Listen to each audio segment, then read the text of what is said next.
Bonsoir à tous, je suis très heureux de vous retrouver pour ce 7-8 Sport. Le magazine est consacré, comme vous le savez, à l'actualité sportive dans le département. C'est parti pour le sommaire. Course à pied, la 41e édition du Paris-Versailles s'est déroulée ce dimanche entre la Tour Eiffel et le château versaillais. 25 000 coureurs ont pris le départ cette année. Les détails dans ce magazine.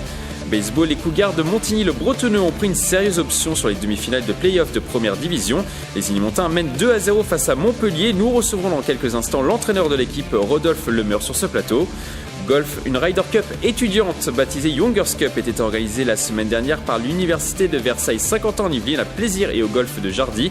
Reportage à suivre. L'actualité sportive de la semaine, c'est maintenant sur TV 78.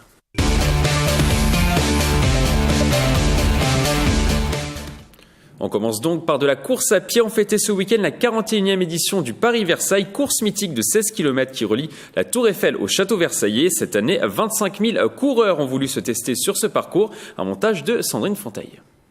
Ce dimanche 23 septembre, devant la Tour Eiffel, 25 000 coureurs se sont donné rendez-vous pour participer à la 41e édition du Paris-Versailles. Au programme de cette course mythique, 16 km entre le monument parisien et le château versaillais en passant par la forêt de Meudon. Un parcours inchangé depuis 1979 et qui séduit toujours autant les sportifs.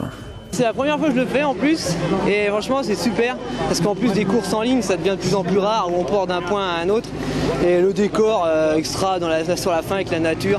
L'enchaînement des bosses ça permet justement de faire un peu la différence au niveau de ceux qui sont plus résistants ou le meilleur dans les côtes. Le vainqueur est lui, Burundais Abraham Niyonkuru s'est détaché dans le sprint final pour s'imposer en 51 minutes et 31 secondes devant le français Gétiné Gédamou Mélé. Ça me fait plaisir que je gagne cette course. Ça fait là c'est la 4e année. Les 3 années, j'ai fini toujours deuxième. Aujourd'hui, c'est mon jour de gagner à 41e événement. Et je suis content. Chez les féminines, c'est l'Éthiopienne Chaka Kera qui l'emporte. À 22 ans, la sportive franchit la ligne d'arrivée en 1 heure, 1 minute et 35 secondes.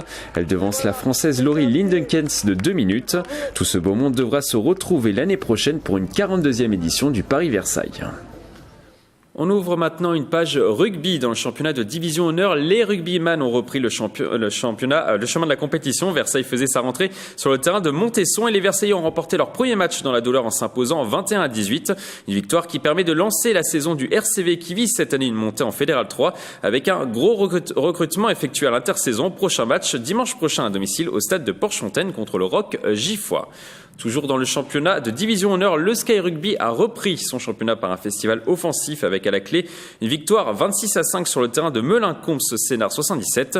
Au classement, cette victoire lors de cette première journée permet aux Saint-Quentinois de prendre la place de leader. Prochain match dimanche prochain à 15h sur le terrain de Vaucresson. Dans le championnat de promotion honneur, Montigny-le-Bretonneux n'a pas réussi à lancer sa saison par une victoire sur le terrain de Noisy-le-Sec ce dimanche. Trop juste, offensivement, les Ignymontins s'inclinent 15-11 dans cette partie. Dimanche prochain, Montigny-le-Bretonneux se rendra sur le terrain du Parisis Rugby Club pour tenter de décrocher sa première victoire de la saison. Un dernier résultat de rugby avant de refermer cette page dans le championnat de Fédéral 2, la 4e division nationale. Plaisir n'y arrive pas. Les Plaisirois se sont inclinés pour la 3e fois en 3 matchs contre Orsay 39-12. Une défaite lourde de conséquences. Les Yvelinois sont avant-derniers du classement juste devant Le Havre. Ils devront se reprendre le 6 octobre prochain sur le terrain de Beauvais. On ouvre maintenant une page baseball. Les Cougars de Montigny-le-Bretonneux ont fait forte impression ce week-end en demi-finale de play-off de première division. Les Ignymontins se sont imposés lors des 2 premiers matchs de leur série. Les scores 4-3 lors de la première partie et 10-0 dans la seconde. Les Cougars n'ont plus qu'à une victoire de la finale. Pour nous parler de cette performance, nous recevons sur ce plateau Rodolphe Lemeur, l'entraîneur de l'équipe. Bonsoir. Bonsoir. Alors, comment vous sentez-vous après ce dimanche et ce samedi idyllique ? Tout aussi déterminé. C'est vrai que là, ce week-end, il a été parfait. En tout cas, on a pris, comme vous l'avez dit, une grosse option pour cette finale. Gagner les 2 matchs à domicile, c'était vraiment important. C'était l'objectif. Partir avec ces 2 matchs donc à Montpellier là ce week-end va être déterminant, psychologiquement aussi. Et l'équipe est vraiment encore plus déterminée. Et arrivé à cette phase de championnat, on est vraiment confiant. Vous vous attendiez à les dominer aussi facilement, surtout dans le deuxième match, 10-0 ? Non, c'est vrai qu'on s'attendait à avoir le premier match, on a eu ce combat. C'est vrai que c'est Montpellier, on est un peu sur le même niveau de jeu. Le premier match a été compliqué, mais on a réussi quand même à aller le décrocher. Le deuxième match, c'est vrai que je m'y attendais pas. Je m'attendais pas à un tel résultat. Le premier match leur a peut-être mis un coup de massue derrière la tête, à votre avis? Peut-être. C'est vrai qu'ils nous ont remis un lanceur qu'on avait déjà affronté il y a 2 semaines, qui nous avait mis en échec. On avait peut-être ce petit désir de revanche face à lui. Donc les joueurs sont vraiment ils se sont vraiment mis à fond sur ce match et ils ont frappé. Il y a eu énormément de frappes, de belles frappes, et c'est surtout aussi les lanceurs qui ont fait vraiment un travail formidable. Et dans quel compartiment vous avez été supérieur, justement? Je dirais les deux. Au lancer, on a eu vraiment que ça soit sur le premier match ou le deuxième match, les deux lanceurs ont fait vraiment leur travail. Ils ont vraiment maîtrisé leur lancer. Et à la frappe, c'est vrai qu'on a vraiment explosé, notamment sur le deuxième match.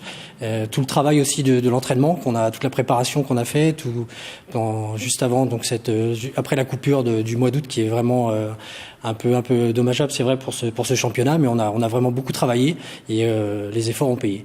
Montpellier a terminé 2e du championnat, juste devant vous. Est-ce qu'ils vous ont pris peut-être un petit peu à la légère? Non, je connais très bien l'entraîneur et pas du tout. Il nous a vraiment pas pris à la légère. Oui, parce qu'on a quand même des statistiques qui parlent sur le championnat. On a le meilleur lanceur étranger. On a parmi les 10 premiers lanceurs français 5 lanceurs qui sont classés dans ces 10 premiers. Donc on est attendu. Il savait très bien que ça allait être dur et voilà. Enfin, il nous attendait quand même. L'année dernière, vous aviez perdu en demi-finale de play-off. Contre Rouen. C'était compliqué l'année dernière. Et quelle est la différence par rapport à l'année dernière, justement? Le recrutement aussi. Le recrutement a été vraiment exceptionnel sur cette année. On a encore vu de ce qu'on appelle des bons spots. On a un lanceur formidable, étranger, Franck Lopez, qui est là. On a recruté aussi d'autres lanceurs. On a des anciens lanceurs qui ont encore évolué, qui sont encore améliorés. C'est vrai que le recrutement a fait énormément. Vous avez le sentiment d'avoir passé peut-être un palier? Oui, sincèrement, oui. Vous qui étiez déjà à la tête de l'équipe l'année dernière. Oui, c'est vrai qu'on a mis les moyens aussi. On a mis les moyens, les entraînements hivernaux, le recrutement, tout ça. Et puis l'équipe a vraiment pris conscience qu'on avait quelque chose, on avait vraiment un rôle à jouer.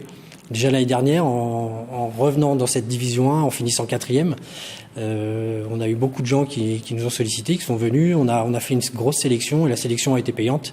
Et cette année, vraiment, on récolte les fruits de tout ce recrutement. Cette demi-finale perdue l'année dernière, ça va vous servir justement pour conquérir cette 3e victoire? Oui, c'est vrai que c'était pas la même chose. C'est vrai que l'année dernière, on a eu beaucoup de mal parce on a joué un samedi. Et le samedi, j'avais 6 joueurs en moins. Là, ça va pas être le cas parce que voilà, on a tout le monde est là. On a fait en sorte que tout le monde puisse venir jouer. C'est vrai que c'est ce qui nous a manqué l'année dernière, c'est l'absence de quelques joueurs. Cette année, on a toute l'équipe. Toute l'équipe est là, elle est déterminée et elle est prête à faire un exploit. Et comment vous allez préparer vos joueurs justement pour pas qu'ils soient dans la facilité, on va dire, sur ces 3 derniers matchs? C'est ce que je leur ai dit à la fin du week-end. C'est vrai qu'on était dans l'euphorie d'avoir gagné ces 2 matchs-là, d'avoir pris cette grosse option. Et je leur ai dit, attention, l'objectif, il n'est pas atteint. L'objectif, c'est la coupe, c'est vraiment le titre. On veut aller décrocher le titre.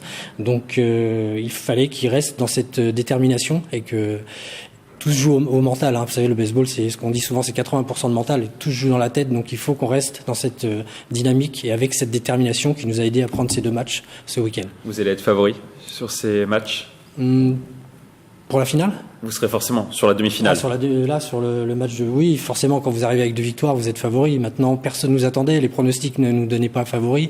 Voilà, on va créer la surprise et je pense on peut faire de belles choses encore. Merci beaucoup d'être passé sur ce plateau. On vous le souhaite en tout cas. Vous voulez rajouter quelque chose? Oui, j'ai une petite chose. Rapidement, vous m'avez parlé d'un grand sportif qui venait à Montigny, qui a fait du baseball. Donc je vous laisse ma carte. Michael Jordan qui sera présent sur la Ryder Cup. Et dans la semaine. S'il a un peu de temps, s'il peut passer au terrain, frapper quelques balles. En tout cas, je vais essayer de lui transmettre dans la semaine. Je vais essayer, je vous garantis rien en tout cas. Merci en tout cas d'être passé sur ce plateau. Je rappelle que la demi-finale retour est programmée ce week-end à Montpellier et qu'une seule victoire permettrait aux Cougars de Montigny-le-Bretonneux d'accéder à la finale. On ouvre maintenant une page handball chez les féminines. Montigny-le-Bretonneux s'est largement imposé ce week-end pour leur premier match de la saison à domicile dans cette Nationale 2. Les Illymontaines ont dominé à Patronage Lake Granville handball sur le score de 31-23.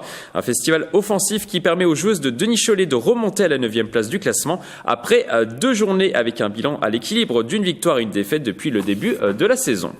On continue par du handball, mais cette fois-ci masculin dans le championnat de National 3. Plaisir s'est lourdement incliné ce week-end à l'extérieur sur le terrain de Saint-Michel Sport. Score final 28-22. Au classement, les Plaisirois, toujours coachés par Victor Garriguet, redescendent à la 8e place sur 12 équipes engagées, avec une seule victoire depuis le début de la saison. Prochain match le 7 octobre prochain à domicile contre Massy.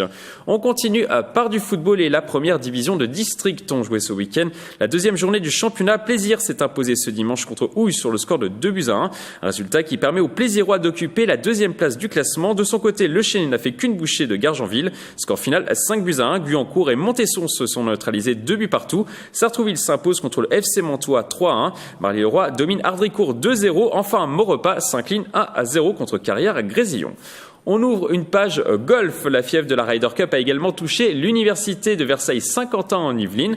La structure a organisé ce mercredi et jeudi la Youngers Cup, une compétition étudiante opposant des golfeurs français et étrangers sur le thème de la Ryder Cup, un montage de Jules Grenouville.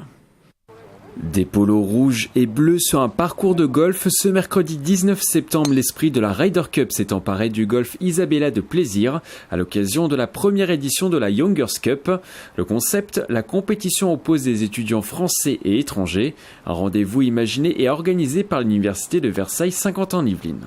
Pour monter une opération de telle envergure, il fallait que j'ai à la fois des relais au niveau des étudiants français, donc j'ai sollicité les professeurs des universités franciliennes. Et du côté étranger, dans un premier temps, j'ai essayé d'avoir des relais auprès des écoles britanniques et américaines de la région parisienne. Au total, 14 joueurs, 8 français et 6 étrangers ont répondu présents pour ce rendez-vous. Je trouve que l'idée est super cool de faire une compétition juste avant la Ryder Cup pour avoir le feeling de... Ouais, j'aime bien. Ça permet de vivre un peu mieux la Ryder Cup, un peu plus ensemble et voilà, c'est génial. Parmi les étudiants, on retrouvait notamment la fille de la légende du golf français Jean Vandevelde, joueur sur la Ryder Cup en 1999. Étant franco-suisse, Alexandra a enfilé le temps d'une journée le polo des États-Unis et non pas de l'Europe comme son père. Ça me fait un peu bizarre, je pense que mon père va pas être très content, mais voilà. C'est comme ça. Après les matchs, la journée s'est terminée au Clubhouse par un quiz sur la Ryder Cup. Les 2 équipes ont dû se creuser les méninges pour répondre à une dizaine de questions de culture générale sur la compétition. Dans la mesure où cet événement est porté par l'université, il fallait qu'il y ait une petite connotation donc, culturelle. Et voilà, donc on a essayé de mêler culture et sport. La compétition s'est clôturée ce jeudi 20 septembre au Golfe de Jardier à Vaucresson. Une 2e édition pourrait être organisée dans 2 ans lors d'une prochaine Ryder Cup. C'est la fin de cette émission, merci de l'avoir suivi. On se retrouve lundi prochain pour un nouveau magazine. Vous retrouverez dans quelques instants une émission spéciale sur la Ryder Cup à Saint-Quentin-en-Yvelines. Tous les détails sur cette compétition avec Wilfried Réchy. Très belle soirée sur TV 78.